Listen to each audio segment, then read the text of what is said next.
The Committee on Human Rights, on which I serve, is required and mandated by Parliament to scrutinise every government bill for its compatibility with human rights. But, my Lords, how is it expected to do that if a Home Secretary fails to come to the committee and to defend and explain a bill that she's been unable to sign off as human rights compliant, discourteous and worse? By contrast, in 2015, and with consummate skill, Theresa May steered the landmark modern-day slavery and human trafficking legislation through Parliament, providing pre-legislative scrutiny and building bipartisan and bicameral consensus and support. Last week, with my noble and learned friend, Lady Butler-Sloss, and the noble Lord Macaulay of Dulwich, we spent an hour with Lady May and Sir Ian Duncan-Smith, and I hope that when the noble Lord, the Minister, comes to reply, he'll explain why their amendment on victims of trafficking, and I think alluded to by the noble Lord Forsyth in his remarks, has not been accepted. Let's be clear. The changes proposed in the bill will not stop the boats, as modern slavery victims are just 6% of small boats' arrivals. But it will remove support and protection from many genuine victims. It will deter slavery victims exploited on British soil from coming forward and leaving them trapped in exploitation and making prosecuting criminal gangs even harder. My Lords, I've been a trustee of a charity that combats trafficking, and yesterday chaired a session for key organisations, including the Salvation Army, who with partners have supported over 18,000 victims during the 11 years they have held the government's modern slavery victim care contract. They point out that the bill disapplies various protections, and those who arrive irregularly and indirectly will be deemed a, quote, threat to public order and will therefore be disqualified from the existing legal protections. Now, the weight of evidence received by the Joint Committee for Human Rights, some of it, I might say, taken in camera from victims, has been overwhelmingly clear that this would be in breach of the UK's obligations under the Council of Europe's Convention Against Trafficking and Article 4 of the European Convention on Human Rights. Yesterday, at that meeting with the Salvation Army, I was told that traffickers will use the new law as a tool, but it won't break the cycle of exploitation, only exacerbate it, adding to the trauma, to destitution, to homelessness, mental illness, to people living outside the law in precarious uncertainty.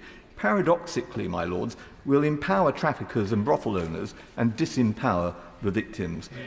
The JCHR also heard concerns that clauses 2 to 5 will ultimately lead to the UK failing to play its part in the global system of refugee protection, a theme that has been mentioned so often in the debate so far. Vicky Tennant, UK representative to the United Nations Refugee Agency, told the committee the bill is, I quote, a series of unilateral measures that are about pushing refugees away and pushing responsibility onto other countries. It will undermine the trust and regional cooperation needed to manage these movements. Within the last 24 hours, UNHCR said this: it breaks the core UN conventions that UNHCR is mandated to safeguard, the 1951 Refugee Convention and the 1954 Statelessness Convention. In addition to concerns for the victims of trafficking, there are 5 other areas that have raised red flags for the JCHR. 1, the removal of protections for refugees and stateless persons. 2, potential for indefinite and arbitrary detention. 3, due process and appeal rights being compromised.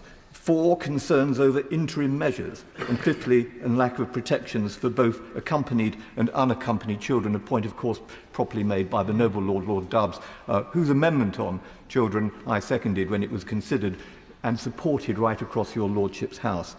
The JCHR heard that the bill would not be compatible with the UK's obligations under both the ECHR and the UN Convention on the Rights of the Child.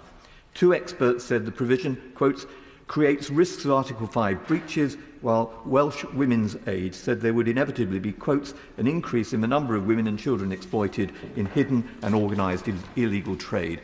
As far as due process and appeal rights is concerned, listen to Freedom of Torture, who told us that, I quote, "A person may be able to provide reasonable or even strong evidence, but not quite enough to be compelling.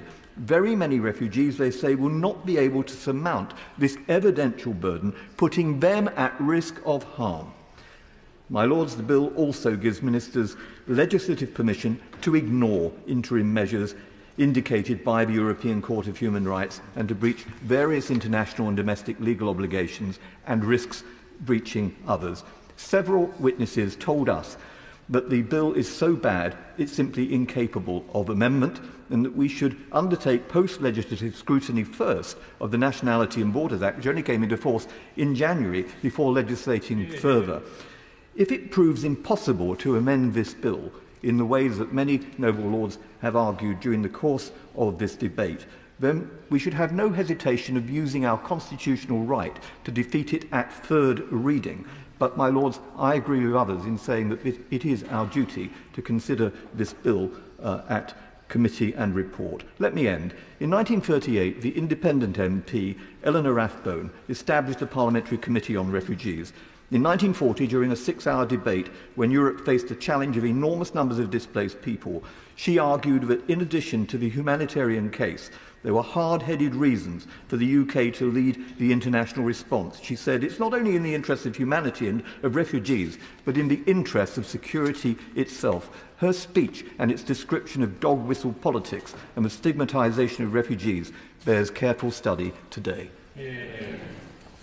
My Lords, I beg to move that the